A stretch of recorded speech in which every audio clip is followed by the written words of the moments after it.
रूप पाहता लोचनी सुख झाले वो साजनी सुख झाले वो साजनी सुख झाले वो सजनी रूप पाहता लोचनी सुख झाले हो साजनी सुख झाले हो साजनी सुख झाले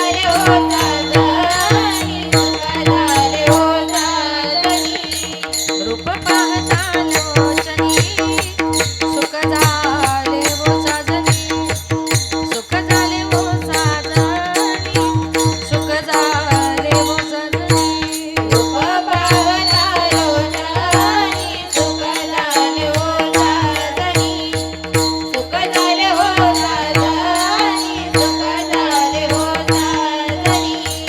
तो हा विठ्ठल बरवा तो हा माधव बरवा तो हा विठ्ठल बरवा तो हा माधव बरवा तो हा विठ्ठल बरवा तो हा माधव बरवा तो हा विठ्ठल बरवा तो हा माधव बरवा तो हा विठ्ठल बरवा तो हा माधव बरवा तो हा माधव बरवा तो हा माधव बरवा तो हा विठ्ठल बरवा तो हा माधव बरवा तो हा माधव बरवा तो हा माधव बरवा बहुत सुकृताची जोडी म्हणून विठ्ठली आवडी म्हणून विठ्ठली आवडी म्हणून विठ्ठली आवडी बहुत सुकृताची जोडी म्हणून विठ्ठली आवडी म्हणून विठ्ठली आवडी म्हणून विठ्ठली आवडी तो हा विठ्ठल बरवा तो हा माधव तो बरवा हा विठ्ठल बरवा तो हा माधव बरवा तो हा विठ्ठल बरवा तो हा माधव तो बरवा हा विठ्ठल बरवा तो हा माधव बरवा तो हा विठ्ठल बरवा तो हा माधव बरवा तो हा माधव बरवा माधव बरवा तो हा विठ्ठल बरवा तो हा माधव बरवा तो हा माधव बरवा तो हा माधव बरवा सर्व सुखाचे आगर सर्व सुखाचे आगर सर्व सुखाचे आगर सर्व सुखाचे आगर सर्व सुखाचे आगर सर्व सुखाचे आगर सर्व सुखाचे आगर सर्व सुखाचे आगर बाप रखुमा देवी वर बाप रखुमा देवी वर रघुमादेवी बरवा रघुमादेवी बरवा बाप रखुमा देवी वर बाप रखुमा देवी वर रघुमादेवी बरवा रघुमादेवी तो हा बरवा विठ्ठल बरवा तो हा माधव बरवा माधव तो बरवा हा विठ्ठल बरवा तो हा माधव बरवा तो हा माधव बरवा तो हा माधव बरवा जय जय कृष्ण हरी हरी जय जय राम कृष्ण हरी जय जय कृष्ण हरी हरी जय जय राम कृष्ण हरी जय जय राम कृष्ण हरी जय जय राम कृष्ण हरी राम कृष्ण हरी जय जय राम जय जय राम कृष्ण हरी जय जय राम कृष्ण हरी जय जय राम कृष्ण हरी जय जय राम जय जय राम जय जय राम सांगतो तुम्हासी भजारी विठ्ठला सांगतो तुम्हासी भजारे विठ्ठला नाही तरी गेला जन्म वाया करिता भरोभरी दुरावसी दुरी भवाची पुरी वहावसी काही न लगे एक भावची कारण काही न लगे एक भावची कारण तुका मन्यान विठोबाची करिता भरोभरी दुरावसी दुरी भवाची पुरी वहावसी नमो विठ्ठला राजया पांडुरंगा नमो रुक्मिणी मावनी ज्ञान गंगा नमो पुंडलिका नमो चंद्रभागा नमस्कार माझा रुक्मिणी पांडुरंगा पंढरीचा देवराया पंढरीचा देवराया पंढरीचा देवराया पंढरीचा देवराया दंडवत तुझे पाया दंडवत तुझे पाया दंडवत तुझे पाया दंडवत तुझे पाया दंडवत तुझे पाया पंढरीचा देवराया दंडवत तुझे पाया दंडवत तुझे पाया दंडवत तुझे पाया पंढरीचा देवराया दंडवत तुझे पाया दंडवत तुझे पाया दंडवत तुझे पाया पाया अलंकापुरी रम्य सिंहासनस्थं पदं भोज तेजस्फुरदिक् प्रदेशं विधीन्द्रादिदेवाय सदा स्तूयमानं समाधिस्थमूर्तिं भजे ज्ञानदेवं जिथे ज्ञान विज्ञान संजीव होते जिथे योग विद्येस सामर्थ्य येते जिथे मानवाला मिळे मोक्ष गाथा तुझ्या पायरीशी सदा नम्र माथा तुझ्या मंदिरी अर्थ जीवास तृप्ती तुझ्या दर्शने लोक स्वानंद घेती श्रुती धन्य झाल्या तुझे गीत गाता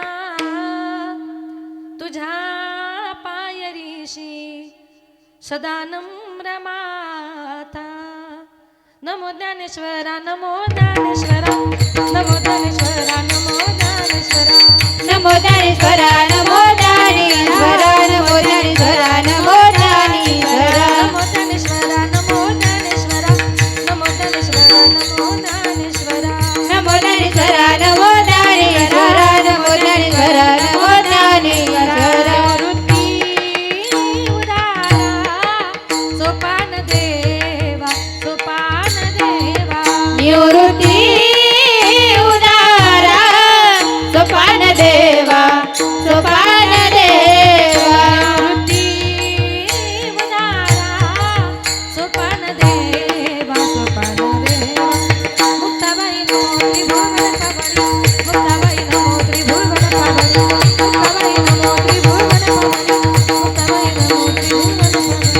मुक्ताबाई नमो त्रिभुवन पावनी मुक्ताबाई नमो त्रिभुवन पावनी मुक्ताबाई नमो त्रिभुवन पावनी मुक्ताबाई नमो त्रिभुवन पावनी मुक्ताबाई नमो त्रिभुवन पावनी मुक्ताबाई नमो त्रिभुवन पावनी मुक्ताबाई नमो त्रिभुवन पावनी ओ पावनी पावनी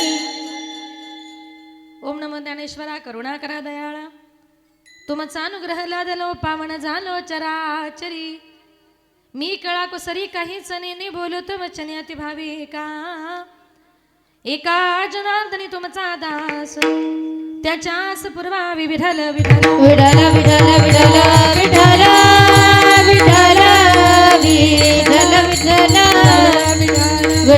विठ्ठल विठ्ठल विठ्ठल विठ्ठल विठ्ठल विठ्ठल सांगतो तुम्हासी भजारी विठ्ठला नाही तरी गेला जन्म वाया अभंगाला सुरुवात करण्यापूर्वी थोडासा परिहार द्यायचा तो असा, आज या ठिकाणी कैलासवासी सौभाग्यवती निर्मलाताई ज्ञानेश्वर धात्रक या ताईंना आपल्यातून जाऊन आज 1 वर्ष पूर्ण झालं. त्यांच्या प्रथम पुण्यस्मरणाच्या निमित्ताने आज या ठिकाणी जी काही कीर्तनरूपी सेवा आयोजित केली, त्यांच्या पश्चामध्ये त्यांचे सासरे आहेत कचरू बाबा कोंडाजी धात्रक, त्यांचे पती आहेत ज्ञानेश्वर भाऊ कचरू धात्रक, दीर आहेत हिरामण कचरू धात्रक, आई आहे गंगा भागीरथी किसनाबाई निवृत्ती साणप, मुलगा आहे गणेश भाऊ ज्ञानेश्वर धात्रक, नात आहे शिवन्या गणेश धात्रक, युगवीर गणेश धात्रक आणि वैभव हिरामण धात्रक. त्यांचा संपूर्ण हा धात्रक परिवार, संपूर्ण परिवारातून एक ताई आज या जगातून या विश्वातून निघून गेली. त्या मातेला भावपूर्ण आदरांजली श्रद्धांजली अर्पण करण्याकरता हा कीर्तनाचा कार्यक्रम त्यांच्या संपूर्ण धात्रक परिवारानं आयोजित केला. माझे गुरुवर्य आदरणीय हरिभक्तपरायण विठ्ठल महाराज वागचौरे यांच्या गुरुकृपेने माझे वडील कैलासवासी भानुदास महाराज गजे यांच्या स्मृतीला विनम्र अभिवादन करून, तसेच तुम्ही सर्व श्रोतृवर्ग सर्वांच्या चरणी एकदा नतमस्तक होऊन माझ्या कीर्तनाला सुरुवात करते. मस्तक हे पायावरी वारकरी संतांचा, वारकरी संतांचा, वारकरी संतांचा. मस्तक हे पायावरी वारकरी संतांच्या, वारकरी संतांच्या, वारकरी संतांच्या. मस्तक हे पायावरी त्या वारकरी संतांच्या, त्या वारकरी संतांच्या, त्या वारकरी संतांच्या. मस्तक हे पायावरी या वारकरी संतांच्या, या वारकरी संतांच्या, या वारकरी संतांच्या.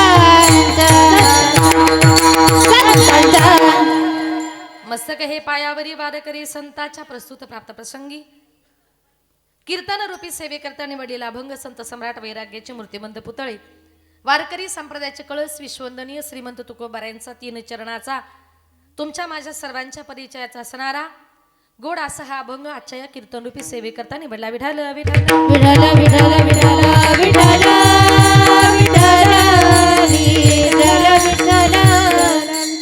या अभंगाद्वारे माझे जगद्गुरु तुकोबाराय म्हणतात, सांगतो तुम्हासी भजारी विठ्ठला नाही तरी गेला जन्म वाया. या अभंगाद्वारे माझे जगद्गुरु तुकोबाराय तुम्हाला मला सांगतात, एक विनंती करतात आणि एक उपदेशही करतात.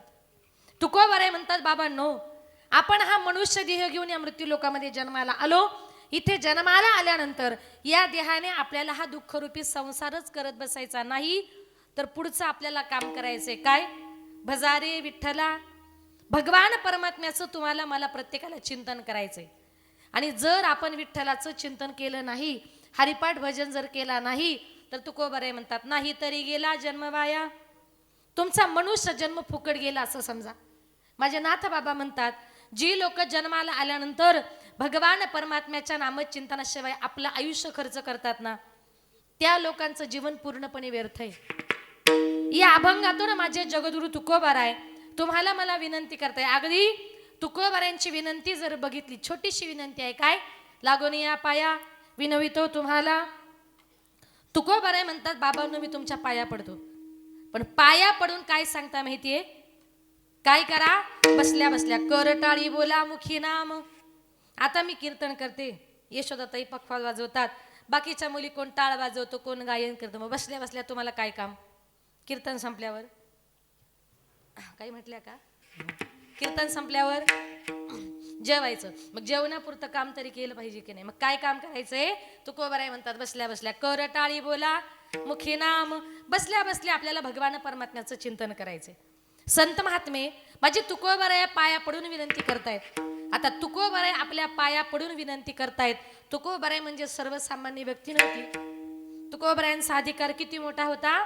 काळ गुलाम सलाम करी तुकया घरी रामतसे, तुकया घरी रामतसे, तुकया घरी रामतसे.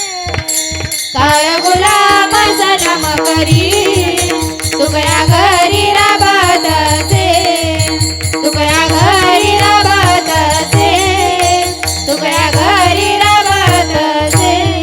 काळ गुलाम सलाम करी, काळ गुलाम सलाम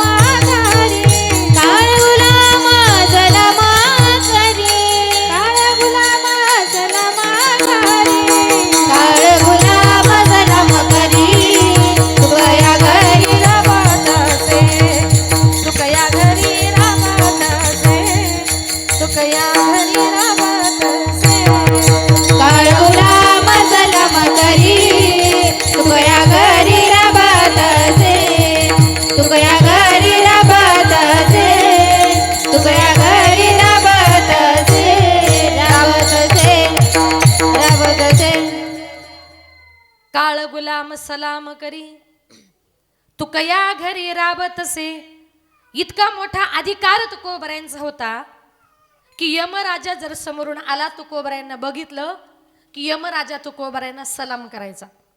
आणि तुकोबरायांच्या घरी जर गेला तर पडेल ती कामं यमराजा करायचा. तू कया घरी राबत असे. इतका मोठा अधिकार माझ्या संत महात्म्यांचा होता. कशामुळे? फक्त नामचिंतनाच्या जोरावर संतांनी काळाला जिंकलं. या मृत्यू लोकांमध्ये कधी यायचं कधी जायचं हे पूर्णपणे संतांच्या हातामध्ये होतं. तुम्ही आम्ही सगळी माणसं काळाच्या स्वाधीन आहोत. काळाने ठरवलं आपल्याला आत्ता घेऊन जायचं, तो आत्ता घेऊन जाऊ शकतो. पण संत महात्म्यांच्या हातामध्ये काळ होता. कधी यायचं कधी जायचं. एक उदाहरण सांगते. माझ्या नाथबाबांच्या जीवनामध्ये त्यांनी जेवढी काही ग्रंथ संपदा निर्माण केली तेवढी सगळी षष्ठी तिथीच्या दिवशी. नाथबाबांनी विचार केला की माझ्या जीवनामध्ये षष्ठी तिथीला अनन्य साधारण असं महत्व आहे, म्हणून मी माझा देह सुद्धा षष्ठी तिथीच्या दिवशी ठेवणार. षष्ठी तिथीचा दिवस उजाडला आणि सकाळी सकाळी नाथबाबांनी आपला देह ठेवला. गिरिजा माऊलीने हंबरडा फोडला. हरिपंडित गेला. सगळ्या पंडितांना सांगितलं आमचे बाबा गेले, सगळ्यांनी बाबांच्या अंत्ययात्रेकरता चला. सगळी पंडित मंडळी आली, ब्राह्मण मंडळी आली. तिरडी तयार करण्यात आली. 4 खांदेकरी पुढे एक मडक्यावाला. नाथबाबांच्या अंत्ययात्रा रस्त्यानं चालली होती आणि रस्त्यानं चालली असताना आपले 4 भाऊबंद तेव्हा जवळ येतात. केव्हा माहितीये? तिरडी उचलायच्या वेळेला. इतर दिवशी 36चा आकडा. मग ते तिरडी उचलली आणि मध्येच एक खांदेकरी ब्राह्मण म्हटला काय रे, हा नाथ बाबा जन्माला आल्यापासून खालच्या दर्जाच्या लोकांमध्ये राहिला. आई वडिलांच्या श्राद्धाला यानं प्रथम हरिजनांना जेवण दिलं, नंतर ब्राह्मणांना जेवण दिलं आणि मरते समय मात्र याला आपल्याच खांद्यावर जावं लागलं ना. हे पंडितांचं वाक्य ऐकल्याबरोबर नाथ महाराजांनी तिरडीवरच्या अंगावरच्या दोऱ्या तडातड तोडून टाकल्या. नाथ बाबा म्हटले मी हवं तर नंतर मरेल पण तुमच्या खांद्यावर जाणार नाही. तिरडीवरून उडी मारली आणि नाथ महाराज आपल्या घरी निघून गेले. ठरवलं होतं षष्ठी तिथीलाच देह ठेवायचा. आता तिथी वर्षातून एकदा येते. पुन्हा 1 वर्ष काळाला थांबवलं. 1 वर्षानंतर षष्ठी तिथी आली. सकाळी सकाळी नाथ बाबांनी पुन्हा आपला देह ठेवला. गिरिजा माऊलीने हंबरडा फोडला. हरिपंडित गेला. सांगितलं पंडितांनो आमचे बाबा मागच्या वर्षी सारखे परत एकदा गेले, सगळ्यांनी अंत्ययात्रेत करता चला. ते पंडित लोक म्हटले अरे तुझा बाप कसला मरतो? अरे मरणाची तो ढोंग करतो, तिरडीवरून तो उडी मारून पळतो. आम्ही तुझ्या बापाच्या अंत्ययात्रेला येणार नाही. त्यानं सांगितलं एकदाच चला, हवं तर परत येऊ नका, पण पाया पडतो तुमच्या. विनंती केली. पुन्हा सगळी पंडित मंडळी आली. 4 खांदेकरी पुढे एक मडक्यावाला. नाथ बाबांच्या अंत्ययात्रा रस्त्यानं चालली होती. तेवढ्यात गावामध्ये एक म्हातारी आजी तिच्या नातीला तिच्या सासरी पोचवायला चालली होती. नाथ बाबांच्या अंत्ययात्रा बघितली. ती आजी म्हटली या मेल्याला काय आजच मरायला सुचलं? माझी नात पहिल्या मुळाला सासरी चालली आणि मेल्यानं रस्त्यातच अपशकुनी केला. हे त्या आजीचं वाक्य ऐकल्याबरोबर नाथ महाराजांनी अंगावरच्या दोऱ्या तडातड तोडल्या. सांगितलं आजी माझ्या जाण्याने तुझ्या नातीला जर अपशकुन होणार असेल, मी आत्ता मरत नाही, हवं तर मी नंतर मरतो. परत तिरडीवरून उडी मारली आणि परत आपल्या घरी गेले. पुन्हा 1 वर्ष काळाला थांबवलं. 1 वर्षानंतर पुन्हा षष्ठी तिथी आली. सकाळी सकाळी नाथ बाबा उठले, कारण त्यांना माहिती होतं आता माझ्यासाठी कोणी येणार नाही. सकाळी सकाळी उठले, कोणाला काही न सांगता गंगामाईमध्ये गेले. 2 हार घेतले, घट घेतला. 1 हार घटाला अर्पण केला, 1 हार गंगामाईला अर्पण केला आणि त्याच घटाच्या खाली माझ्या नाथबाबांनी जलसमाधी घेतली. आजही पैठणला जर गेलो तर पैठणला नाथबाबांची जलसमाधी आहे. आता मला सांगा नाथ महाराजांनी काळाला किती वर्ष थांबवलं होतं? 3 वर्ष. पण आपण 3 सेकंद सुद्धा थांबू शकत नाही. कारण का? आपण सगळी माणसं काळाच्या स्वाधीन आहोत. संत महात्म्यांच्या हातामध्ये काळ होता. का? तर त्यांनी अखंड रात्रंदिवस भगवान परमात्म्याचं केलेलं चिंतन. म्हणून नामचिंतनाच्या जोरावरच आपण त्या भगवान परमात्म्याला आकळू शकतो. त्याच्याशिवाय तुमचा माझा उद्धार होणार नाही. म्हणून तुकोबाराय तुम्हाला मला विनंती करून सांगतायत काय? अभंगाचे प्रथम सांगतो तुम्हासी बजार विठाला, सांगतो तुम्हासी बजार विठाला.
नाही तरी गेला जन्म वाया, नाही तरी गेला जन्म वाया, करिता बरोबरी दुरावती दोरी, करिता बरोबरी दुरावती दोरी, करिता बरोबरी दुरावती दोरी, करिता बरोबरी दुरावती दोरी. सांगतो तू माझी बजारे विठ्ठला, नाही तरी गेला जन्म वाया, हा नाही तरी गेला जन्म वाया. सांगतो तू माझी बजारे विठ्ठला, नाही तरी गेला जन्म वाया, हा नाही तरी गेला जन्म वाया, जन्म वाया वाया. वा. सांगतो तुम्हासी भजारे विठ्ठला, नाही तरी गेला जन्म वाया. म्हणून तुकोबारे तुम्हाला मला प्रत्येकाला सांगतात काय, तुम्ही विठ्ठलाचं जर चिंतन केलं नाही तर तुमचा मनुष्य जन्म फुकट गेला असं समजा. कारण या जगामध्ये माणसाला मनुष्य जन्म मिळणं फार अवघड आहे आणि तो किती दुर्लभ आहे. मनुष्य जन्मान मोल रे स मिट्टी में मत घोल रे, अब जो मिला है फिर न मिलेगा कभी नहीं कभी नहीं कभी नहीं. मनुष्य जन्मान मोल रे स मिट्टी में मत घोल रे, अब जो मिला है फिर न मिलेगा कभी नहीं कभी नहीं कभी नहीं. अतिशय दुर्लभ असा नरदेह भगवान परमात्म्यानं तुम्हाला मला प्रत्येकाला दिलाय आणि हा देह कधी जाईल ते सांगता येणार नाही. देह जाईल जाईल त्यासी काळोबा खाईल. प्रत्येक माणसाचं मरण हे ठरलेलं आहे. ठरलेल्या दिवशी ठरलेल्या ठिकाणी माणसाचा मृत्यू हा होणारच. या जगामध्ये तुम्ही सगळ्या गोष्टी चुकवू शकता पण मरण नावाची गोष्ट माणसाला कधीच चुकवता येत नाही. ते ज्या दिवशी आहे त्या दिवशी येणारच. एक सुंदर उदाहरण सांगते, लक्षपूर्वक ऐका. एका गावात एक साधू महाराज असे फिरत फिरत आले होते. त्या गावामध्ये त्यांना एक सुंदर मूर्तिकाराचा कारखाना दिसला. त्याच्या कारखान्याच्या बाहेर ज्ञानोबा तुकोबा विठ्ठलाच्या अशा अनेक सुंदर सुंदर सुबक मूर्त्या त्यानं घडवलेल्या होत्या. साधू महाराज गेले, त्या मूर्तिकाराचं कौतुक केलं. त्या मूर्तिकारानं साधू महाराजांचं दर्शन घेतलं. साधूचं दर्शन घेतलं आणि आपला हात पुढे केला, कारण माणसाला आपलं भविष्य ऐकायला फार आवडतं. आता हात पुढे केलं आणि सांगितलं, महाराज योगायोगानं आलात, तुमचे पाय माझ्या कारखान्याला लागले, तर आलात तर माझं भविष्य सांगा. महाराजांनी त्याचं भविष्य बघितलं, सांगितलं बरं झालं बाबा तू तुझं भविष्य विचारलंस, तुझं मरण परवा दुपारी 12 वाजता तुला मरण येणार आहे. तो मूर्तिकार घाबरला, म्हटला महाराज अहो आत्ता माझं वय 30-35 वर्षाचं, मला अजून खूप जगायचंय. साधू महाराजांनी सांगितलं जे ब्रह्मलिखित आहे ते कोणी चुकू शकत नाही. लल्लाटीचे लिहिले तरी कदा न जाय पुसिले, तैसे काळे गोरे पण पुसो न जाय. जे आपल्या नशिबात आहे ते कोणी पुसू शकत नाही. मरण माणसाला पुढे ढकलता येत नाही. त्यानं सांगितलं महाराज तरी पण काहीतरी उपाय सांगा. महाराजांनी सांगितलं शक्यतो मरण चुकवता येत नाही, पण एक क्षण जर चुकला तर माणसाचं मरण कदाचित टळू शकतं. मी तुला सांगतो, तू इतका सुंदर मूर्तिकार आहे ना, तू 2 दिवसामध्ये तुझ्यासारख्या 8 सुंदर मूर्ती तयार कर आणि ज्या दिवशी दुपारी 12 वाजता यमराजा तुला घ्यायला येणार आहे ना, त्या दिवशी तू त्या मूर्तींच्या मध्ये उभा राहा, जेणेकरून खरा मनुष्य कोण आणि मूर्ती कोण हे यमराजाला कळणार नाही. तो क्षण जर टळला तर मरण पुढे ढकलू शकतं. त्या मूर्तिकारानं 2 दिवसामध्ये आपल्यासारख्या सुंदर 8 मूर्ती त्यानं तयार केल्या. दुपारी 12 वाजता मरण येणार आहे ना, सगळ्या मूर्ती अशा व्यवस्थित लाईनीत लावल्या आणि या बाजूला 4 या बाजूला 4 आणि तो मूर्तिकार सगळ्यांच्या मध्ये जाऊन उभा राहिला. आता उभा राहिल्यानंतर दुपारी 11:30 वाजताच यमराजा बघायला आला. ज्याचं वर्णन आपल्याला दिलंय तो मनुष्य तोच आहे की नाही. त्याचं वर्णन बघायला आल्यानंतर त्या यमराजाने बघितलं, अरे एका माणसासारखी 8 माणसं या जगामध्ये ब्रह्मदेवाने तर अशी कुणाची मूर्त घडवली नाही. यमराजाला काही कळेना. इंद्र येऊन गेला, चंद्र येऊन गेला, नारद मुनी आले, कुणालाच काही कळेना. 12ला 5 मिनिटं कमी होते. जगाच्या बापाला भगवान विष्णूला बोलवलं, विष्णूजी तुम्ही या, याचं मरण दुपारी 12 वाजता आहे, याला आम्हाला घेऊन जायचंय. जगाचा बाप भगवान विष्णू आले. आल्याबरोबर त्यांनी ती मनुष्य बघितल्या, त्या सुंदर मूर्ती बघितल्या. देवाला सुद्धा कळेना याच्यातला खरा मनुष्य कोण आणि मूर्ती कोण. पण भगवान विष्णू म्हणजे सगळ्यात चतुर. चतुरा तू शिरोमणी, गुण लावण्याची खाणी, मुकुट सकळा मनी, धन्य तुझी विठोबा. भगवान विष्णू म्हणजे अतिशय चतुर. भगवंतानी सुद्धा विचार केला की अरे इतका सुंदर मूर्तिकार, देवानं कौतुक करायला सुरुवात केली. कारण देवानं ठरवलं जो खरा मनुष्य आहे ना त्याला मी 2 मिनिटात बोलायला लावणार.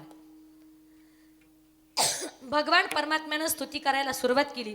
या विश्वामध्ये अनेक मूर्तिकार बघितले, पण या मूर्तिकाराने इतक्या सुंदर मूर्ती घडवल्यात. डोळ्यात फरक नाही, ओठात फरक नाही, नाकात फरक नाही, केसांमध्ये फरक नाही, असा एवढा सुंदर मूर्तिकार अजूनपर्यंत मी जगाच्या पाठीवर कधीच बघितला नाही. कोण आहे तो मूर्तिकार? त्या मूर्तिकाराचा मला आत्ताच्या आत्ता सत्कार करायचा आहे. आता ज्या मूर्तिकारानं त्या मूर्ती घडवल्या होत्या त्याला माहिती होतं आपलं मरण दुपारी 12 वाजता आहे. भगवंताने किती जरी स्तुती केली तरी यांनी गप बसावं का नाही. भगवंत जेव्हा म्हटले ना याच्यासारखा सुंदर मूर्तिकार अजून या जगात बघितला नाही, तो 8 मूर्तींच्या मध्ये उभा होता ना, त्याने आपली छाती पुढे केली, म्हटली देवा तो मूर्तिकार मी आहे. भगवंत म्हटले उचला याला. लगेच घेऊन गेले. का? आपलं मरण ज्या दिवशी ठरले त्या दिवशी तुम्हाला मला प्रत्येकाला जावं लागतं. मरण नावाची गोष्ट माणसाला चुकवता येत नाही. नाथ बाबा म्हणतात गडोगडी काळ वाट याची पाहे, गडोगडी काळ वाट याची पाहे, गडोगडी काळ वाट याची पाहे, गडोगडी काळ वाट याची पाहे, गडोगडी काळ वाट याची पाहे, गडोगडी काळ वाट याची पाहे, गडोगडी काळ वाट याची पाहे, गडोगडी काळ वाट याची पाहे, अजून किती आहे अवकाश, अजून किती आहे अवकाश, अजून किती आहे अवकाश, अजून किती आहे अवकाश, अजून किती आहे अवकाश, अजून किती आहे अवकाश. हरी मुखे गाता हर परिचिता, हरी हरी हरी मुखे गाता हर परिचिता, हरी मुखे गाता हर परिचिता, हरी मुखे गाता हर परिचिता, हर परिचिता, हर परिचिता.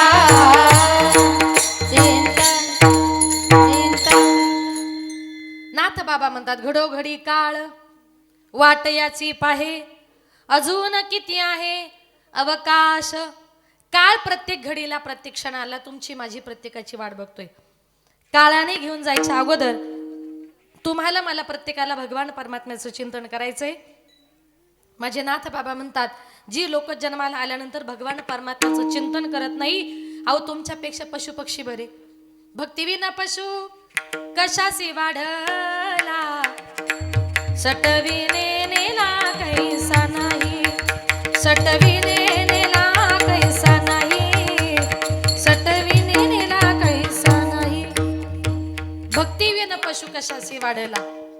नाथ बाबा म्हणतात तुला जर देवाचं चिंतन करायचं नव्हतं तर तुला सटवीने 5वीच्या दिवशी का नाही नेलं. इतका संत महात्म्यानं जी लोक चिंतन करत नाही त्यांचा राग येतोय. म्हणजे संत महात्मे जरी रागानं बोलतात, त्या रागामध्ये त्यांची काय आहे, लोकांच्या उद्धाराची तळमळ आहे. आई जशी तळमळीनं आपल्या मुलाला म्हणते बघा, एखाद्या आईचा मुलगा जर भर उन्हामध्ये उन्हात खेळत असेल, आईने बघितलं की आई त्याला म्हणते, पिंट्या अरे उन्हात खेळण्यापेक्षा तिकडे सावलीत मर, म्हणता की नाही, म्हणता ना. मग आई आपल्या मुलाला मर म्हणते. त्या मर शब्दात प्रेम असतं की राग असतो? त्या मर शब्दातही प्रेम आहे. तसं संत महात्मे आपल्याला म्हणतात, सटविने नेला कैसा नाही. त्यांच्याही शब्दामध्ये काय आहे, लोकांच्या कल्याणाची तळमळ आहे.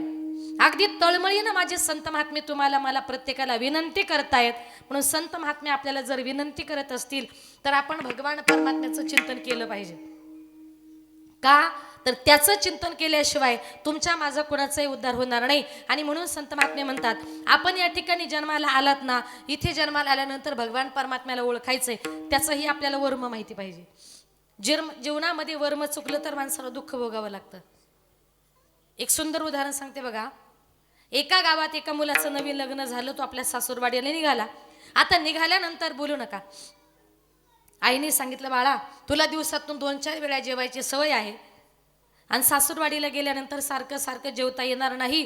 मग तुला जर भूक लागली तर खिशामध्ये नाश्त्याला म्हणून काहीतरी घेऊन जा. कारण आईला आपला मुलगा कितीही जरी मोठा झाला, त्याला मुलं जरी झाले तरी आईला आपला मुलगा कसा लहानच वाटतो ना.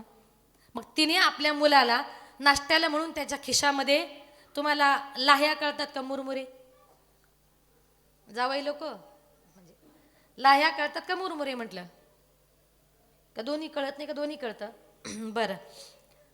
त्या आईनं आपल्या मुलाकरता खिशामध्ये त्याच्यात 2 खिशा भरून त्या लाह्या दिल्या आणि जावई निघाला सासूरवाडीला. आता रस्त्यानं चालत चालत, पूर्वीच्या काळी गाड्या नव्हता, सासूरवाडीला जाऊन पोचला. घरात पाय दारात पाय, त्याला कडकडून भूक लागली. आता त्याला वाटलं आल्याबरोबर जर जेवण मागितलं तर सासूबाई सांगल जावई जरा लहापटत दिसतो. आता खिशामध्ये लाह्या आहेत, सासू सासऱ्याच्या समोर खातो तर लहान बाळासारखी इज्जत जाते. करायचं तरी काय, भूक तर लागली होती. सासरे बुवा असे गप्पा मारायला बसले.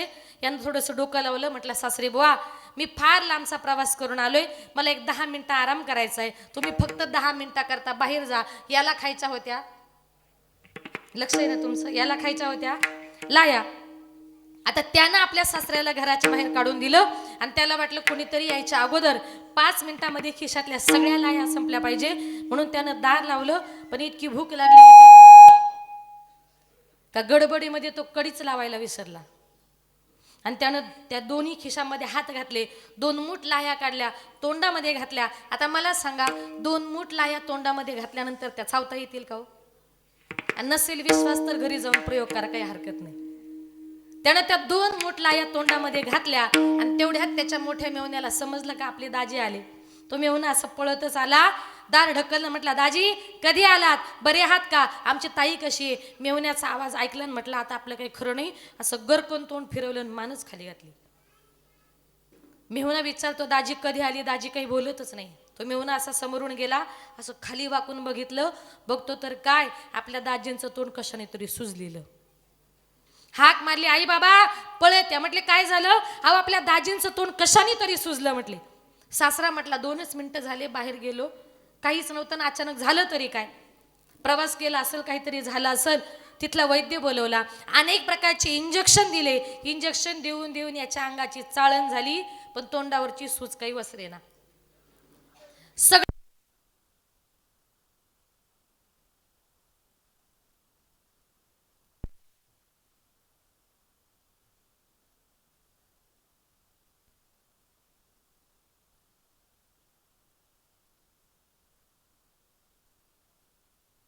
फरक पडत नाही. सासूबाई म्हटली, आपण असं करू, घरगुती गावठी उपाय करू. म्हटले, काय. पूर्वीच्या काळी अंगावर जर सूज आली तर ते वाळूने किंवा विटेने शेकवायचे. पण सासूबाईने सांगितलं, जावयाची सूज इतकी डेंजर आहे, वाळू विटेचा फरक पडणार नाही. म्हटली, 2 उलटण्या मस्तपैकी चुलीमध्ये तापायला घाला. 2 उलटण्या चुलीमध्ये तापायला घातल्या, चांगल्या चरचरीत लाल केल्या, जावयाच्या गालावर ठेवल्या. पण जावयाची जात अशी आहे, सासूरवाडीला कितीही त्रास सहन करावा लागला तरी चालेल, पण सासूरवाडीला आपली इज्जत जाऊ द्यायची. बघा किती जोरात नाही म्हटली. इज्जतीसाठी अक्षरशः सगळे चटके सहन केले, पण गालावरची सूज काही वसरेना. सगळे उपाय करून थकले. संध्याकाळ झाली. तेवढ्यात त्याचा सगळ्यात छोटा मेवना गेला होता शाळेत. आणि त्या दिवशी गुरुजींनी नेमकं शाळेमध्ये शिकवलं, बाळांनो, एखाद्या माणसाची दातखिळ जर बसली आणि एखादा माणूस जर तोंड उघडत नसेल तर त्याचं नाक दाबायचं, तो ॲटोमॅटिक तोंड उघडतो. संध्याकाळी शाळा सुटली, पिंट्या घरी आला, बघतो तर काय घरासमोर सगळी गर्दी जमलेली. काय झाले, लहान मुलगा आहे, कुणीच काही सांगत नाही.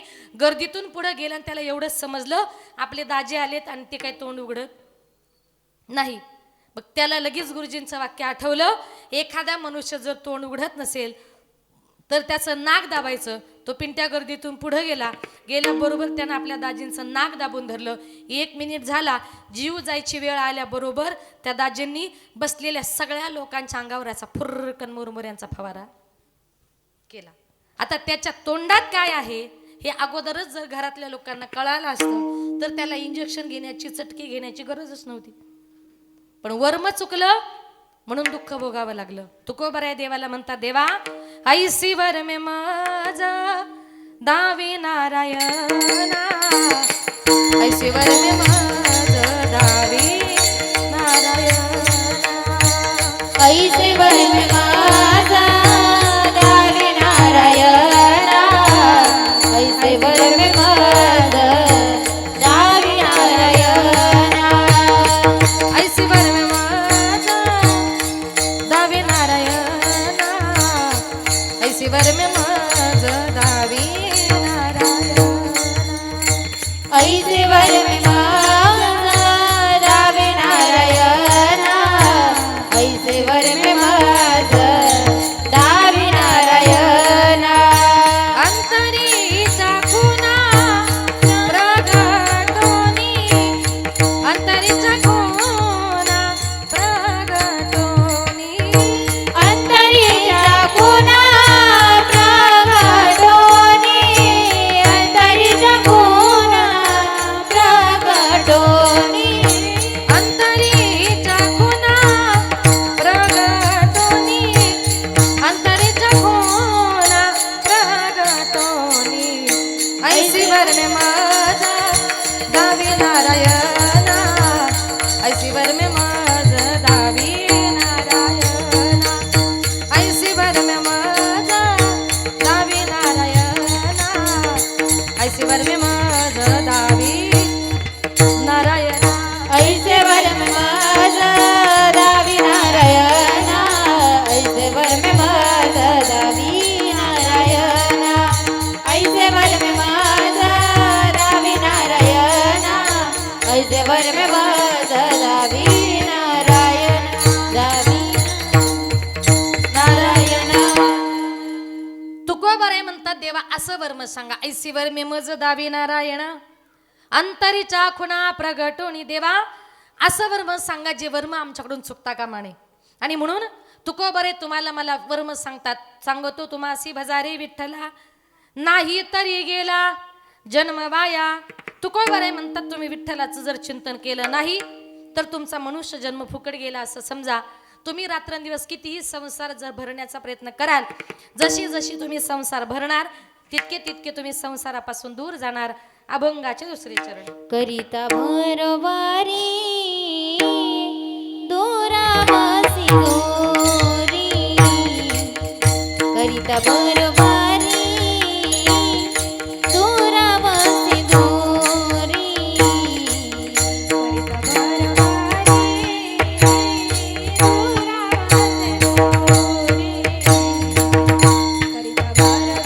भरवारी दोरावासी दोरी,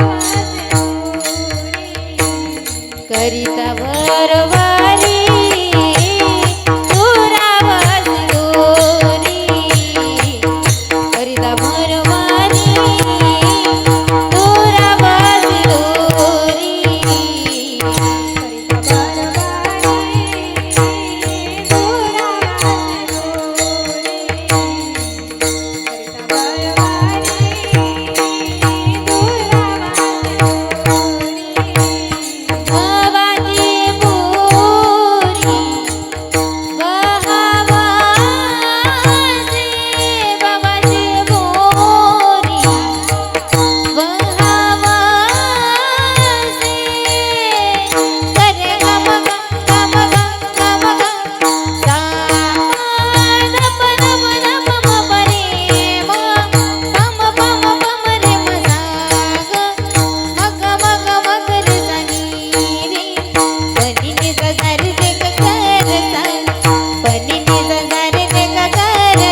बरवणी दुरावसी दुरी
करिता बरोबरी दुरावसी दुरी भवाची पुरी वहावसी. तुकोबाराय म्हणतात तुम्ही विठ्ठलाचं चिंतन करा. तुम्ही विठ्ठलाचं चिंतन जर केलं नाही, तुम्ही संसारच भरण्याचा प्रयत्न केला, करिता बरोबरी दुरावसी दुरी, तर संत महात्मे म्हणतात तुम्ही संसार भरण्याचा प्रयत्न जसे कराल तसे तसे तुम्ही संसारापासून दूर जाणार. दुरावसी दुरी. आणि संसारापासून दूर गेल्यानंतर भवाची पुरी वहावसी, भवनगरीमध्ये तुम्ही कधी बुडून जाल हे तुम्हाला शब्दात सुद्धा समजणार नाही. म्हणून संसार रूपी भवसागराच्या अलीकडे आपण आहोत. पलीकडे नेणार आहे माझा भगवान परमात्मा. त्याच्या बोटाला धरून तुम्हाला मला प्रत्येकाला पलीकडे जायचे.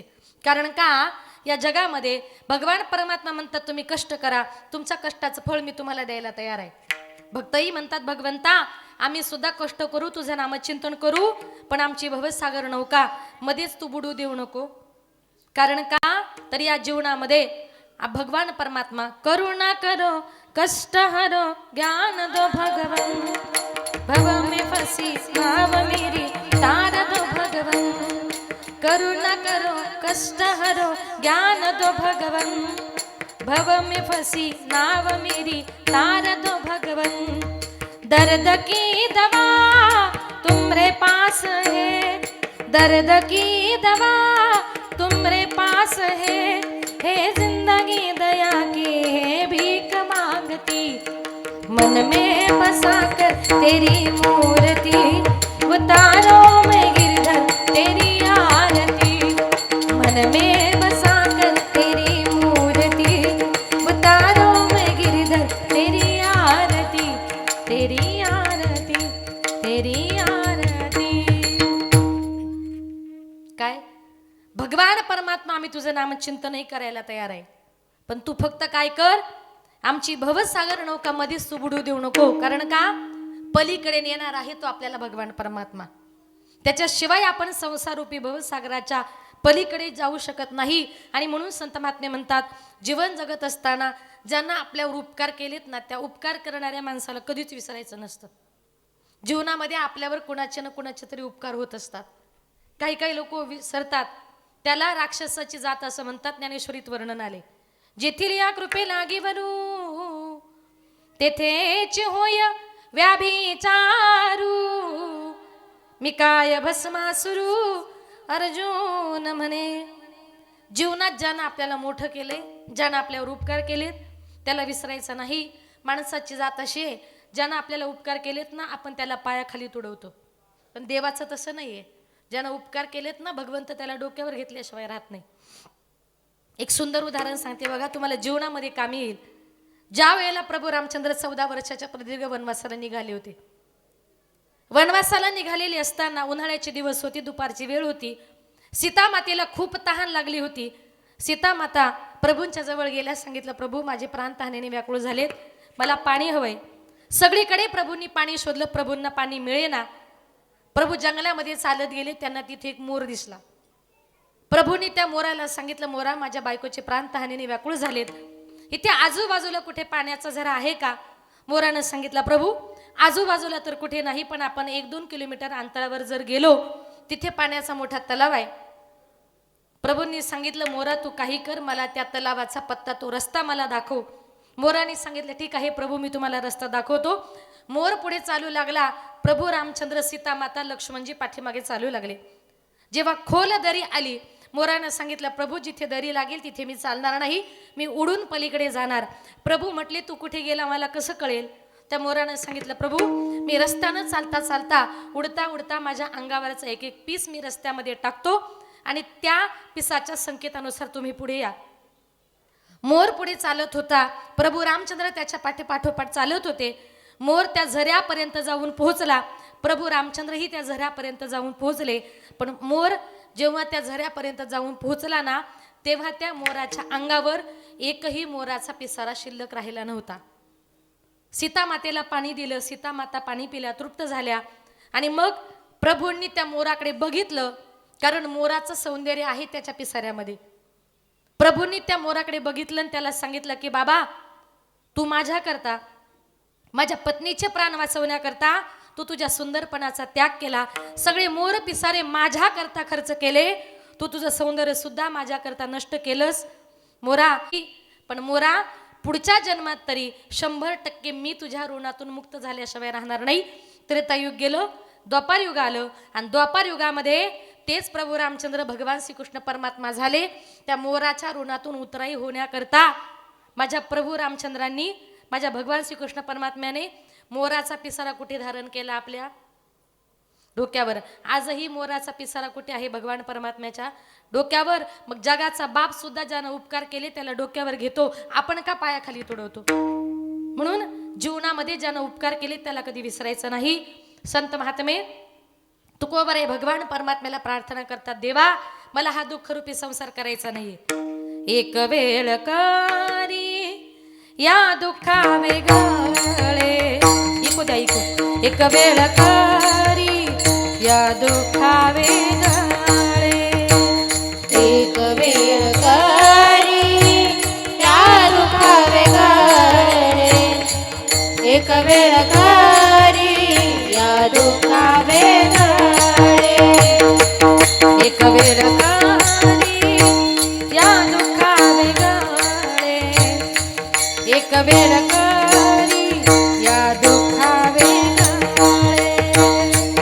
एक वेळ करी या दुःखा वेगळे, एक वेळ करी या दुःखा वेगळे, दुरिताचे जाळे उगवणी, दुरिताचे जाळे उगवणी, दुरिताचे जाळे उगवणी, दुरिताचे जाळे उगवणी, दुरिताचे जाळे उगवणी, दुरिताचे जाळे उगवणी. आठवीन पाय आम्हाला नवस, आठवीन पाय आम्हाला नवस, आठवीन पाय आम्हाला नवस, आठवीन पाय आम्हाला नवस.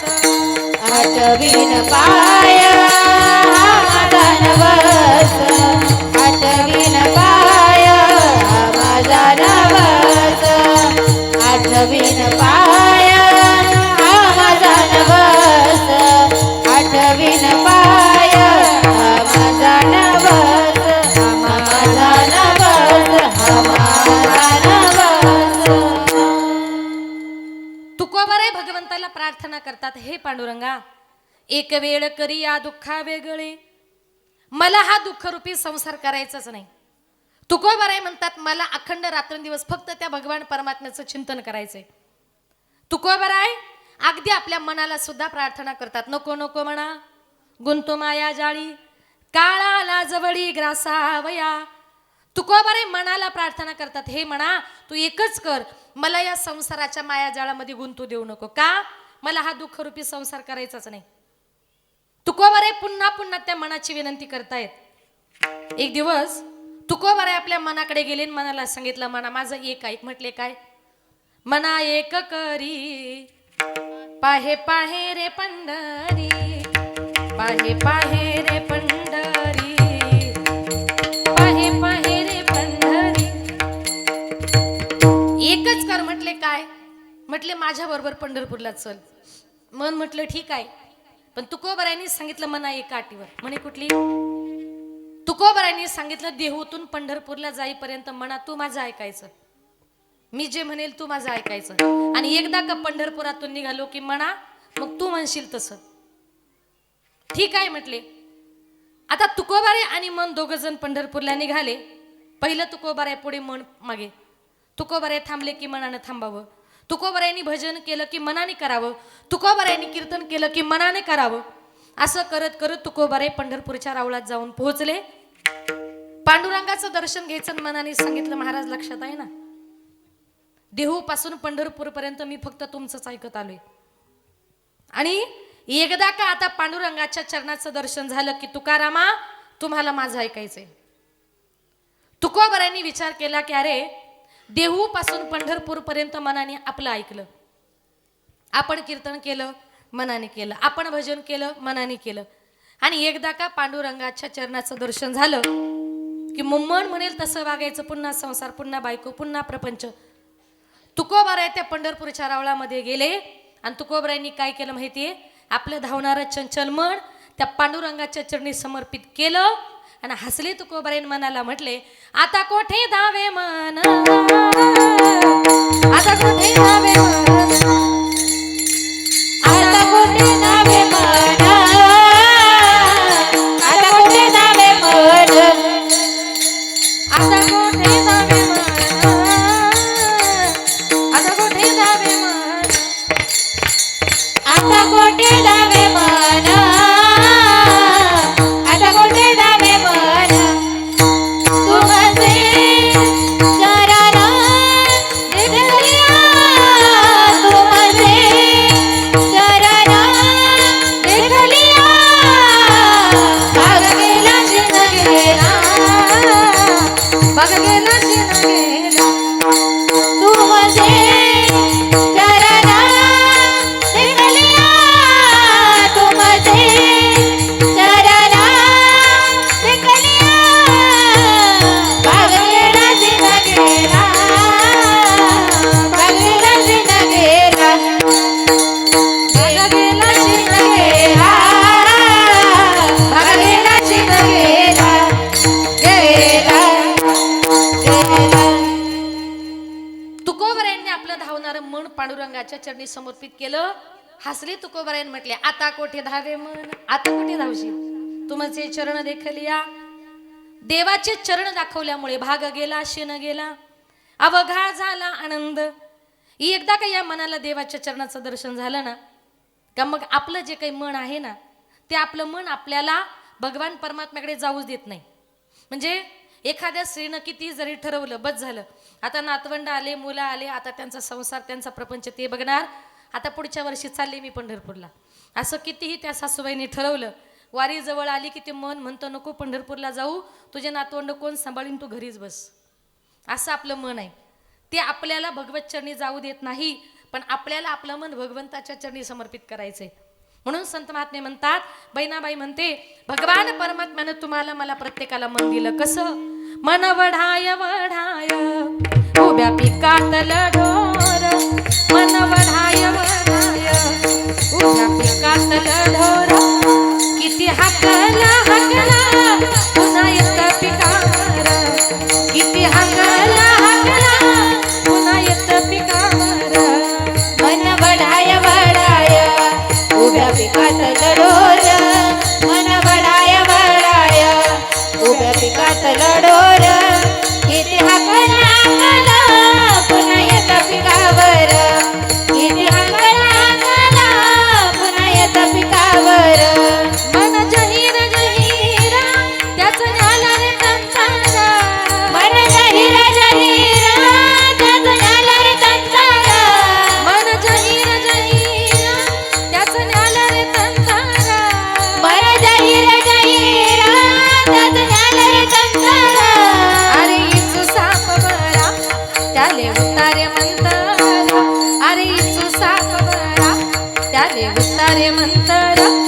किती हाकला हाकला पुन्हा येत पिकावर किती हाकला हाकला पुन्हा येत पिकावर मन बडाय बडाय उभ्या पिकात लढोर मन बडाय बडाय उभ्या पिकात लढोर किती हाकला हाकला पुन्हा येत पिकावर किती हाकला हाकला पुन्हा येत पिकावर पुन्हा येत पिकावर पुन्हा येत पिकावर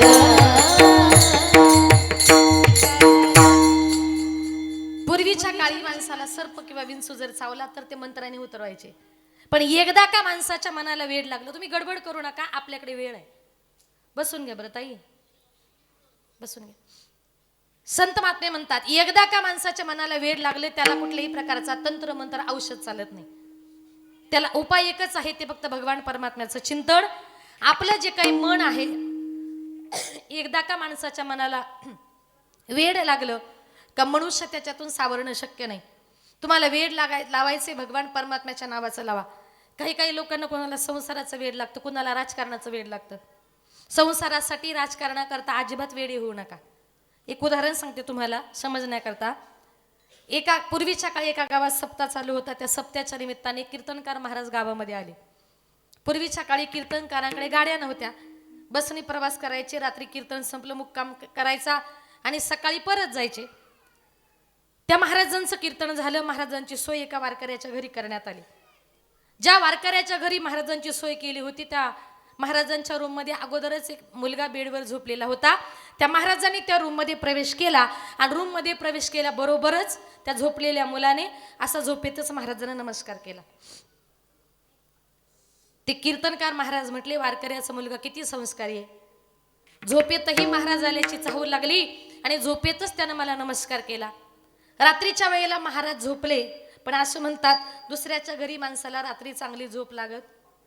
अनुभव घेतला का नाही कधी? चांगली झोप लागत नाही. रात्रभर महाराज या कुशीवरून त्या कुशीवर, महाराज रात्रभर उठून बघायचे तर तो रात्रभर सारखा दोन्ही हात जोडून असा नमस्कार करायचा. महाराज मनातल्या मनात म्हणतायत वारकऱ्याचा मुलगा किती चांगला आहे, किती त्याला देवाचं वेड आहे का रात्रभर तो सारखा देवाला नमस्कार करतोय. सकाळी ते महाराज उठले, स्नान संध्या देवपूजा झाली, चहा पाणी नाश्ता झाला आणि ते महाराज निघाले. निघाल्यानंतर महाराजांनी वारकऱ्याचं दर्शन घेतलं आणि सांगितलं, दादा तुमच्या घरी राहून फार आनंद वाटला. म्हणे का? अहो वारकऱ्याचा मुलगा वारकरीच निघाला, शुद्ध बीजापोटी फळे रसाळ गोमटी. महाराज म्हटले, महाराज अहो तुमचा काहीतरी गैरसमज झाला. म्हणे का? तुम्ही म्हणता तुमच्या मुलाला किती देवाचं वेड आहे. म्हटले कशावरून? अहो रात्रभर तुमचा मुलगा सारखा देवाला नमस्कार करतोय. ते महाराज म्हटले, माझ्या मुलाला गावात मंदिर माहिती नाही, मंदिरात कुठला देव आहे ते माहिती नाही, त्याला कीर्तन भजन कळत नाही, आणि तुम्ही म्हणता तुमच्या मुलाला किती देवाचं वेड आहे. ते कीर्तनकार महाराज म्हटले, महाराज मी माझ्या डोळ्यानं बघितलंय, तुमच्या मुलाला इतकं देवाचं वेड आहे का तो रात्रभर सारखा हात जोडून देवाला नमस्कार करतोय. तो वारकरी म्हटला, महाराज सांगणार नव्हतो पण आता सांगतो. म्हटले काय? खरं सांगू म्हणे, माझ्या मुलाला अजिबात देवाचं वेड नाही, त्याला देवधर्म आवडत नाही. पण कसं आहे ना, माझा मुलगा गावच्या ग्रामपंचायतच्या इलेक्शनला 2 वेळा उभा राहिला आणि 2 वेळा पडला. तेव्हापासून तो फक्त असाच करतोय. लक्ष ठेवा, मत द्या. तो त्याच्यामध्ये काय झाला? वेडा झाला. म्हणजे वेडा व्हायचंय, संसारा करता नको, राजकारणा करता नको. तुकोबाराय म्हणतात, आम्ही सुद्धा वेडे झालो, वेडा झालो, वेडा झालो, वेडा झालो, वेडा झालो, वेडा झालो, वेडा झालो, वेडा झालो, वेडा झालो, हा वेडा झालो, वेडा झालो, वेडा झालो, वेडा झालो, वेडा झालो, वेडा झालो, वेडा झालो, वेडियाच्या गावी गेलो, वेडियाच्या गावी गेलो, हो वेडा झालो, वेडा झालो, वेडा झालो, वेडा झालो, वेडियाच्या गावी गेलो, वेडियाच्या गावी गेलो, हो वेडा झालो, वेडा झालो, वेडा झालो, वेडा झालो, झालो,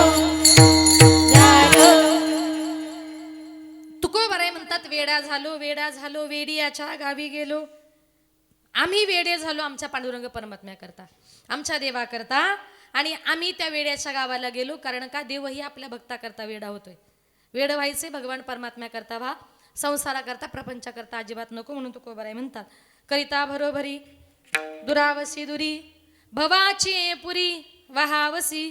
या संसारूपी नगरीमध्ये तुम्ही किती जरी रममान होण्याचा प्रयत्न केला, या संसारूपी नगरीमध्ये तुमचा माझा कोणाचाही उद्धार होणार नाही. आपला उद्धार कलियुगा माझी करावे कीर्तन, तेने नारायण देईल भेटी. भगवान परमात्म्याच्या नामचिंतनानेच तुमचा माझा प्रत्येकाचा उद्धार होणार आहे. हा सुंदर देह केवळ त्याचं भजन पूजन नामचिंतन करण्याकरता दिलाय. या देहानं आपल्याला त्याचं नामचिंतन करायचे. पाय दिले, पायी तीर्थयात्रा घडो, देह संता घरी पडो. हात दिले, टाळी वाजवावी, गुढी उभारावी, वाटती चालावी पंढरीची. कानानं काय करा, कान भरून या, ऐकेन तुझी कीर्ती, ते माझं विश्रांती देई देवा. कानानं तुम्हाला मला प्रत्येकाला भगवान परमात्म्याचं चिंतन ऐकायचंय. कारण का, तर संत महात्मे म्हणतात, काही काही लोक काय करतात माहितीये, भगवान परमात्म्याचं चिंतन ऐकायला आलं की कानामध्ये बोटं घालतात. म्हणजे काही काही लोकांची घरं मंदिराच्या जवळ असतात. मग पहाटे मंदिरामध्ये काकडा जर चालू झाला, सगळेच लोकांचं सांगत नाही, ते काही काही लोक म्हणतात यांना झोप लागत नाही, आले आमच्या झोपा मोडायला. लक्षात ठेवा, ते आपल्या झोप मोडत नाही. नशीब समजा मंदिरात न जाता तो काकडा तुमच्या कानावर पडतोय. कारण का, कानावर भगवान परमात्म्याचा हरिपाठ भजन काकडा पडायला सुद्धा पुण्य असावं लागतं. पुण्य जर असेल तरच ते आपल्या कानावर पडतं, अन्यथा नाही. मग ते लोक काय करतात माहितीये, काकडा ऐकायला येतो, हरिपाठ ऐकायला येतो, भजन ऐकायला येतं, झोपमोड होते. मग ते लोक काय करतात माहितीये, असे पॅक कानामध्ये बोटं घालतात. भगवंत म्हणतो, अरे तुला माझं नामचिंतन ऐकायचं नाही ना, मग कानामध्ये बोटं घालायचे कष्ट तरी कशाला घेतो. मग भगवान परमात्मा काय करतो माहितीये, त्याच्या कानाचे पडदेच बंद करतो.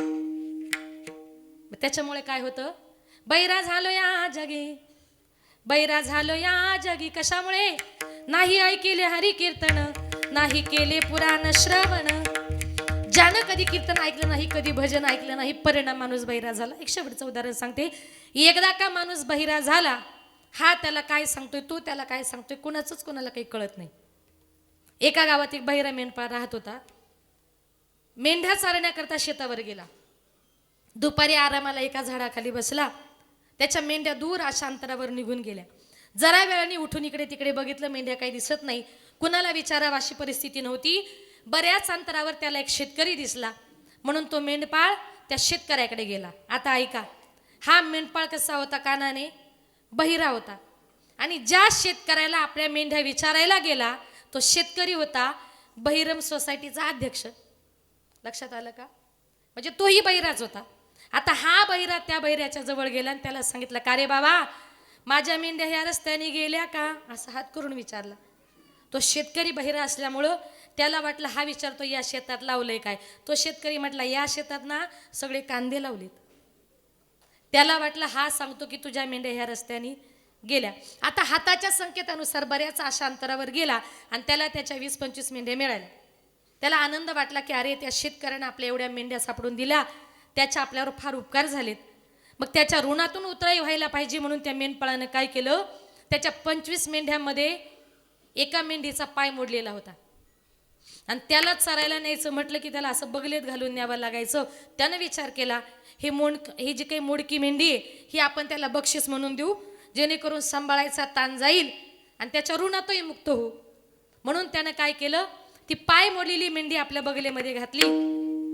त्या शेतकऱ्याकडे आला आणि त्या शेतकऱ्याला म्हटला, शेतकरी दादा, अरे तू माझ्या एवढ्या 20-25 मेंढ्या सापडून दिल्या, म्हणून तुला ही मोडकी मेंढी बक्षीस म्हणून घे. तो शेतकरी म्हणायचा, अरे बाबा, मी तुझ्या मेंढ्याच पाहिल्या नाही तर मी तुझ्याचा मेंढ्याचा पाय मोडू कशाला. आणि हायाला काय सांगतो, तू माझ्या मेंढ्या सापडून दिल्या म्हणून तुला ही मोडकी मेंढी बक्षीस म्हणून घे. 1 तास झाला, 2 तास झालं, दोघांचं भांडण काही मिटत नाही. भांडण मिटत नाही म्हणे, चला गावच्या पाटलाकडे. म्हणून दोनही बहिरे भांडण मिटवण्याकरता गावच्या पाटलाकडे गेले. आता ज्या गावच्या पाटलाकडे भांडण मिटवायला गेले, तो गावचा पाटील होता बहिरम सोसायटीचा चेअरमन. लक्षात आलं का, म्हणजे तोही बहिराच होता. आता गंमत अशी, पाटलाची त्याच्या बायकोची भांडण होऊन पाटलाने बायकोला घराच्या बाहेर काढून दिलं. पाटलाची बायको घराच्या बाहेर गेली आणि तेवढ्या ते 2 बहिरे घरात गेले. एक जण म्हटला, पाटील साहेब, अहो यानं माझ्या एवढ्या 20-25 मेंढ्या सापडून दिल्या, म्हणून मी याला ही मोडकी मेंढी बक्षीस देण्यासाठी आलो. दुसरा म्हटला, पाटील अहो मी याच्या मेंढ्याच पाहिल्या नाही, तर मी याच्या मेंढ्याचा पाय मोडू कशाला? पाटील म्हटला, तुम्ही दोघांनी मला कितीही जरी सांगितलं, पण मी काय माझ्या बायकोला घरात घेणार. दृष्टांत संपला. भगवान परमात्म्यानं कान दिलेत, कानामध्ये बोटं घालण्यापेक्षा त्याचं नामचिंतन ऐका, आणि जेणेकरून त्याचं नामचिंतन जर ऐकलं तर आपल्या जीवनाचा उद्धार झाल्याशिवाय राहणार नाही. आणि म्हणून संत महात्मे म्हणतात, इतका सुंदर असा नरदेह दिलाय, तर तुकोबार आहे शेवटी या अभंगातून असं म्हणतात, काही न लगे एक भावाची कारण तुका म्हणयान विठोबाची. या जगामध्ये भगवान परमात्म्या करता फक्त महत्वाचा आहे तो भाव. भावाशिवाय देवाची प्राप्ती होणार नाही. तुका म्हणे आन विठोबाची.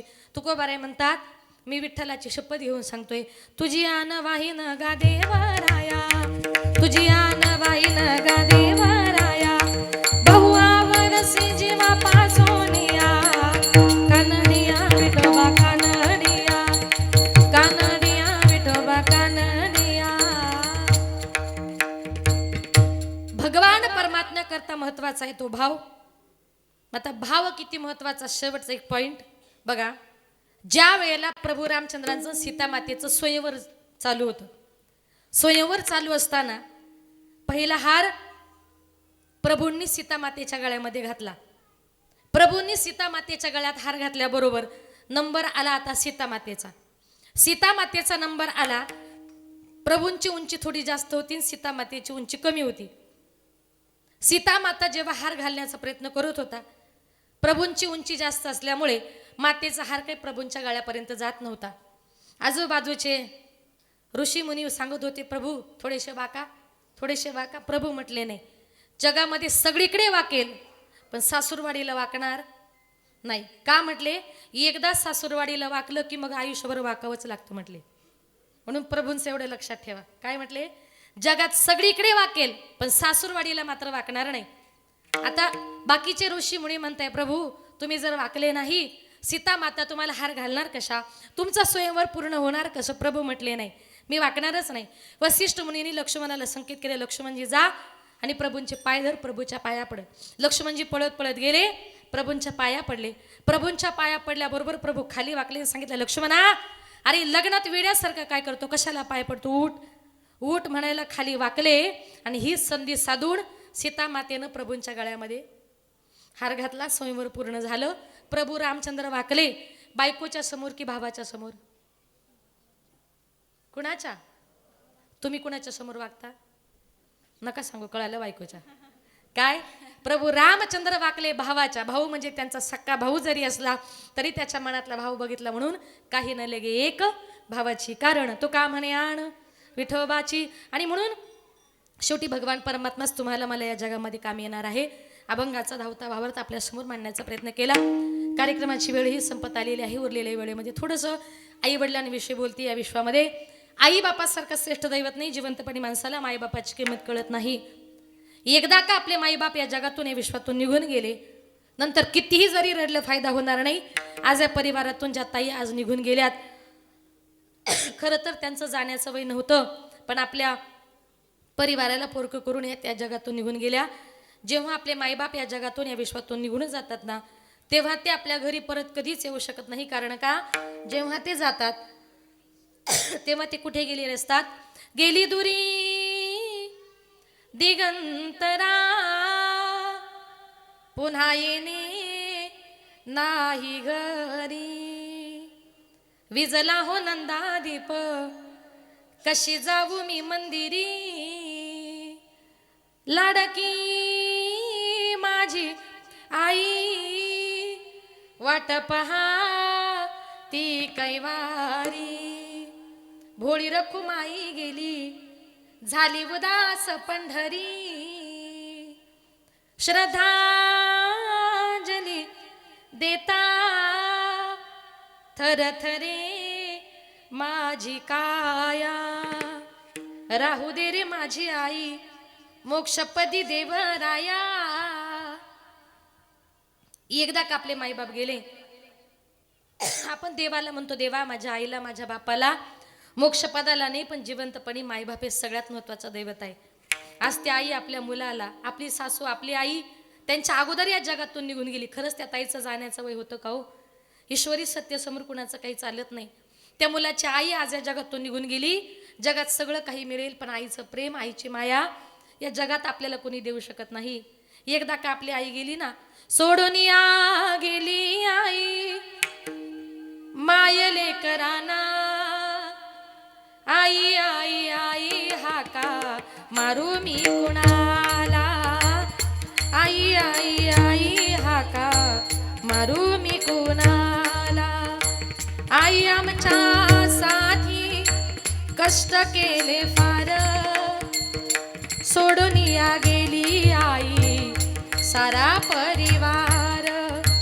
लेकी सुना रडत बसती काना कोपर्याला, आठवण येते आई त्याच घडीला. सोडून या गेली आई मायले कराना, आई आई आई हाका आई हाका मारू मी कुणाला. एकदा का आपली आई या जगातून या विश्वातून निघून गेली. शेजाऱ्याच्या आईला, दुसऱ्याच्या आईला प्रेमानं कितीही म्हणून आई म्हणून हाका मारल्या, दुसऱ्याच्या आई आपली आई या जगामध्ये कधी होऊ शकत नाही. जोपर्यंत आपल्या माहेरामध्ये आपली आई जिवंत आहे तोपर्यंतच आपल्याला माहेर असतं. ज्या दिवशी माहेरातून आपली आई निघून गेली त्या दिवशी मुलींना आपलं माहेर संपलं, आपली पिशवी रिकामी झाली. कारण का, जेव्हा तिची मुलगी तिच्या माहेरातून तिच्या सासरी जायला निघते तेव्हा तिची आई सगळ्या गावात पळत जाते, सगळ्या गावातला भाजीपाला गोळा करते. तिच्या घरी मिळत नाही का? मिळतो, पण आई म्हणते बाई आपल्या गावातला गावठी भाजीपाला एवढा तरी पिशवीत घेऊन जा. भाजीपाला तरी देते, पण मुलीची पिशवी कधी रिकामी पाठवत नाही. त्याला आईचं प्रेम असं म्हणतात. आईचं मुलीचं नातं म्हणजे अतिशय गोड, अतिशय प्रेमाचं. असं एकही घर नाही का त्या घरात आईचं मुलीचं भांडण होत नाही. पण त्या माय लेकीचं भांडण म्हणजे कसं असतं माहितीये? माय लेकीचं भांडण दया दुधाची उकळी, लेक धरते अबोलाई मनाची मोकळी. आईचं आणि मुलीचं भांडण झालं ना, मुलीला आईविषयी राग येतो. आईच्या मनात राग नसतो तर उलट प्रेम असतं. कारण का, आई जे शिकवते ते काय असतं माहितीये? आई शिकविते तुला राग येतो लेकी, पराया माणसाशी बोलू नये काय की. आई म्हणते अगं तुझी मुलीची जात आहे ग, लग्न करून तुला परक्या घरी जायचंय, परक्या पुरुषाशी रस्त्यावर पटकन बोलू नये. बोललं तर लोक नावं ठेवतात आणि आत्ताच्या काळातली दुनिया चांगली राहिली नाही ग. अशा प्रकारचे संस्कार आई आपल्या मुलींवर करत असते. मुलींवर संस्कार करता करता आपल्या मुली लहानाच्या मोठ्या कधी होतात हे मायबापाला सुद्धा कळत नाही. अचानक आपल्या मुली लग्न करून पर घरी निघून जातात. मुली निघून गेल्यानंतर त्या घरामध्ये आईला आपल्या मुलीशिवाय करमत नाही. मग ती आई आपल्या मुली गेल्यानंतर घरामध्ये भिंती सारवते आणि त्याच्यावर चिमणी पाखराचं चित्र काढते आणि शेजारणीला पटकन म्हणते माझ्या घरातल्या माझ्या सगळ्या चिमण्या उडून गेल्या ग. लेक जाते सासरला आई लाग कर मेना, सारविल्या भिंतीवर काढल्या ग मैना. लेक जाते सासरला मागे मागे फिरू पाही, बोलती आई माझी लाडाची लेक जाई. लेक जाते सासरला माय लेकी पडे गळा, कस कोरड्यानं दिला पाणी येत खळा खळा. आपली मुलगी लग्न करून जायला निघाल्यानंतर त्या आईला रड असं सांगावं लागत नाही. त्या आईच्या डोळ्यातून खळकणं असं पाणी येतं. माईबाप म्हातारे होतात, मुली बिचाऱ्या लग्न करून पर घरी निघून गेलेल्या असतात, मुलं लक्ष देत नाही. माय बाप म्हातारे होतात. ती आई शेजारणीला म्हणते आमचं आता वय झालं, आम्हाला उठवत नाही बसवत नाही, आमची मुलं आमच्याकडे लक्ष देत नाही, आमच्या सगळ्या मुली लग्न करून आता पर घरी निघून गेल्यात, आम्ही कधी मरू हे आम्हाला सुद्धा माहिती नाही, पण एकदा शेवटचं मला माझ्या मुलीला डोळे भरून बघायचंय. शेजारणीला म्हणते काही कर, जरा माझ्या मुलीला निरोप दे आणि तिला सांग का तुझ्या आईनं तुला भेटायला बोलवले. ती आई रडते आणि काय म्हणते माहितीये, माझ्या जीवाच्या लेकीला आज सांग पाठवा, माझ्या व्याकुळ जीवाला माझी मालन भेटवा. नाव लेकीच ग घेता जात फिरे गरागरा, माझी डोळ पुसणारी लेक गुंतली संसारा. रोज येते सपनात काही बोलत ती नाही, भर चैताच्या उन्हात माझी सुकली गजाई. करू लेकीच नशीब झालं कपाळ उघड, घर धन्याच्या वाचून कोणी घेईना लुगड, कोणी घेईना लुगड, कोणी घेईना लुगड. इतके मायबाप आपल्यावर प्रेम करतात. सगळ्या जगाला विसरा पण मायबापाला कधी विसरू नका. जाताना शेवटी 1-2 मिनिटं घेते. ज्या परिवारातून ही आई आज या जगातून या विश्वातून निघून गेली ना, त्यांच्या आईच्या मूर्तीसारखी मूर्त या जगामध्ये भगवान परमात्म्याने परत कधीच घडवली नाही. आई तुझ्या मूर्तीवाणी या जगात मूर्ती नाही, आई तुझ्या मूर्तीवाणी या जगात मूर्ती नाही. अनमोल जन्म दिला गाई तुझे उपकार फिटणार नाही, अनमोल जन्म दिला गाई तुझे उपकार फिटणार नाही. बालपणी मी खेळत खेळत दिसत होतो ताना, अमृताहुनी गोड पाजला तू पाना. बालपणी मी खेळत खेळत दिसत होतो ताना, अमृताहुनी गोड पाजला तू पाना. तुझ्या या उपकाराची कधी जाणीव झाली नाही, अनमोल जन्म दिला गाई तुझे उपकार फिटणार नाही, अनमोल जन्म दिला गाई तुझे उपकार फिटणार नाही. शाळेतून घरी येताना कधी उशीर मजला होई, गल्लोगल्ली पाहत फिरशी मला तू ग आई. शाळेतून घरी येताना कधी उशीर मजला होई, गल्लोगल्ली पाहत फिरशी मला तू ग आई. तुझ्या या प्रेमाची कधी जाणीव झाली नाही, अनमोल जन्म दिला गाई तुझे उपकार फिटणार नाही, अनमोल जन्म दिला गाई तुझे उपकार फिटणार नाही. आई तुझ्या मूर्तीवाणी या जगात मूर्ती नाही, आई तुझ्या मूर्तीवाणी या जगात मूर्ती नाही. अनमोल जन्म दिला गाई तुझे उपकार फिटणार नाही, अनमोल जन्म दिला गाई तुझे उपकार फिटणार नाही, अनमोल जन्म दिला गाई तुझे उपकार फिटणार नाही, उपकार फिटणार नाही. पकान फिटणार. अशा प्रकारे ज्या माय बापांना आपल्याला जन्म दिलाय, लहानाचा मोठा केलाय, ते मायबाप एकदा का या जगातून या विश्वातून निघून गेले. ते गेलेले मायबाप आपल्याला परत कधी मिळणार नाही. पत्रिका दे.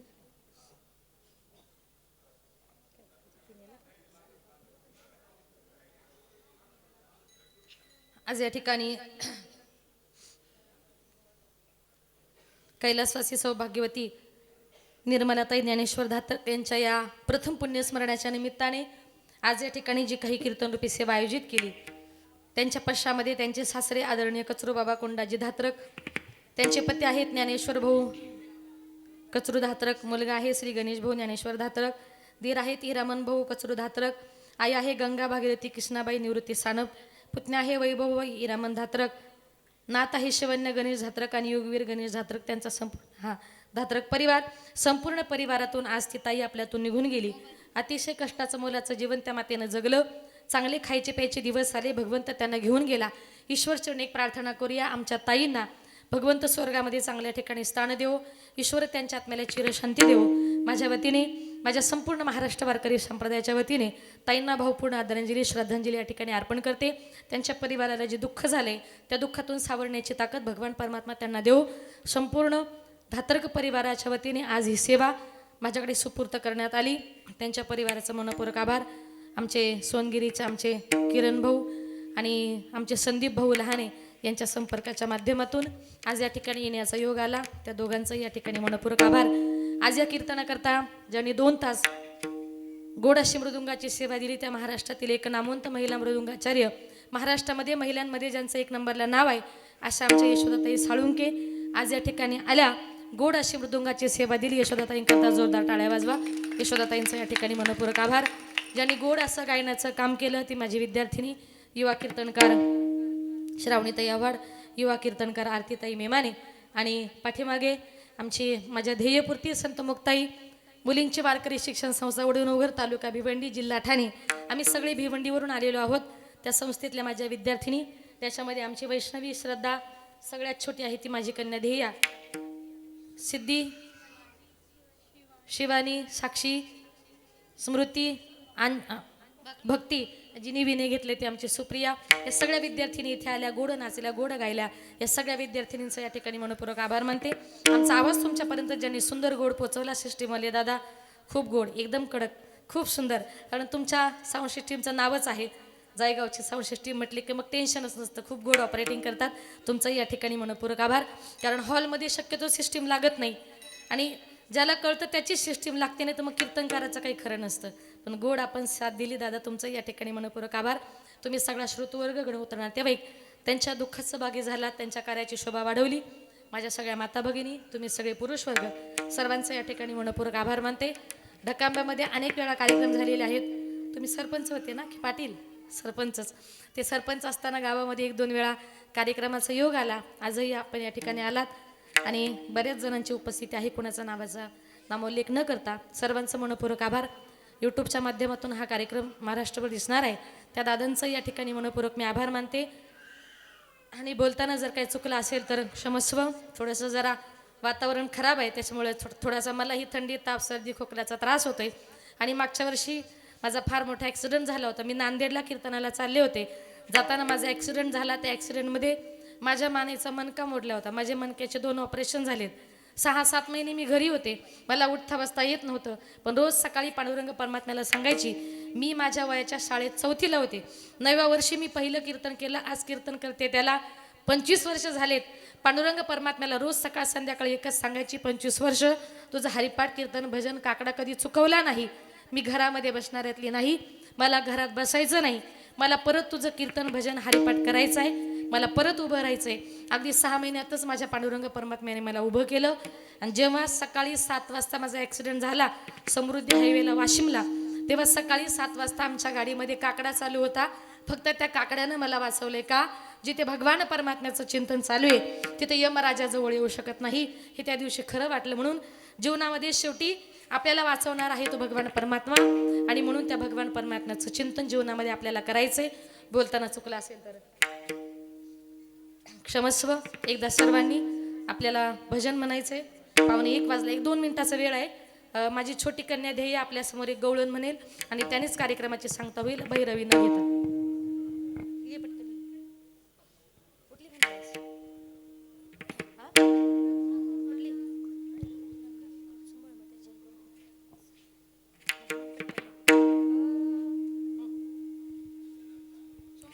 मोत्याची डोईवर पाण्याचा गडा, चुंबळ मोत्याची डोईवर पाण्याचा गडा. माठ पोळीला ग बाई, माठ पोळीला, माठ पोळीला ग बाई, माठ पोळीला. चुंबळ मोत्याची डोईवर पाण्याचा गडा, चुंबळ मोत्याची डोईवर पाण्याचा गडा.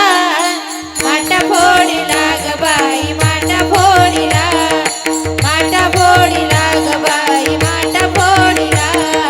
पहिल्या दिवशी मी ग बाई घेऊन गेले टाक, पहिल्या दिवशी मी ग बाई घेऊन गेले टाक.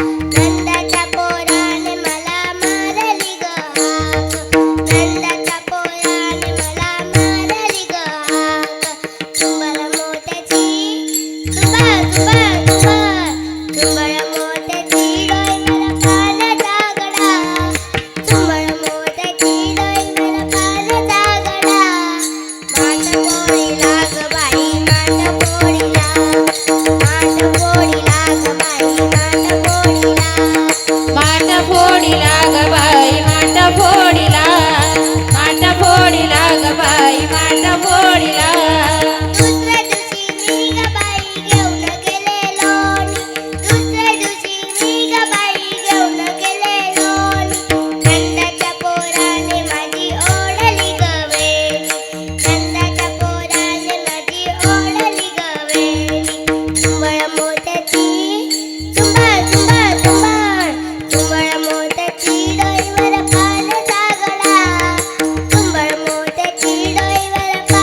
विठोबा रखुमाई विठोबा रखुमाई विठोबा रखुमाई विठोबा रखुमाई विठोबा रखुमाई विठोबा रखुमाई विठोबा रखुमाई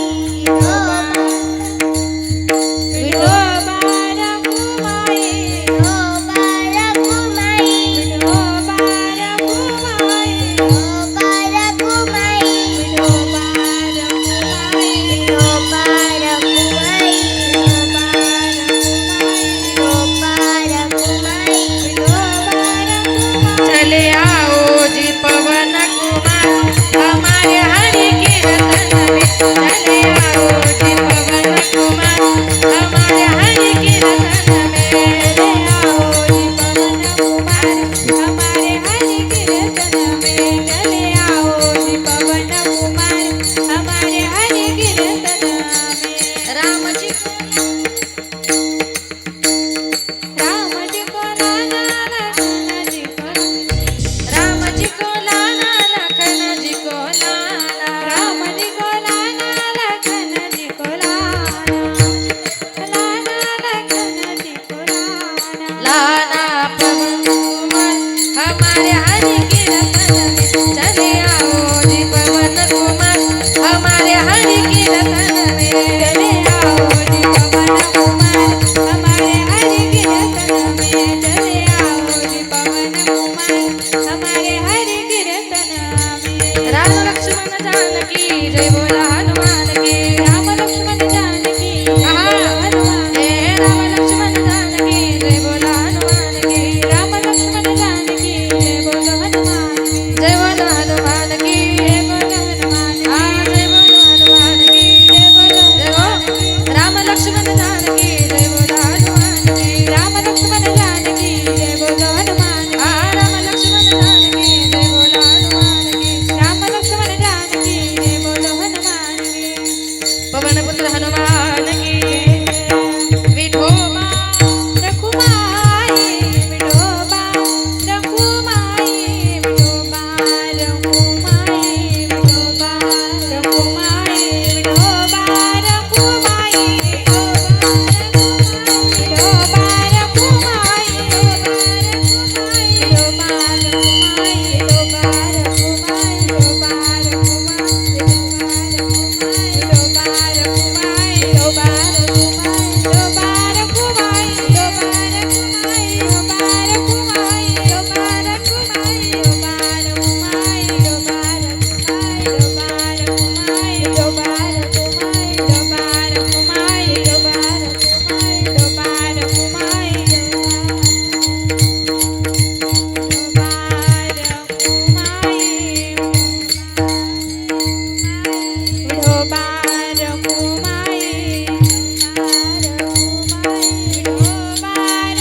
रखुमाई विठोबा रखुमाई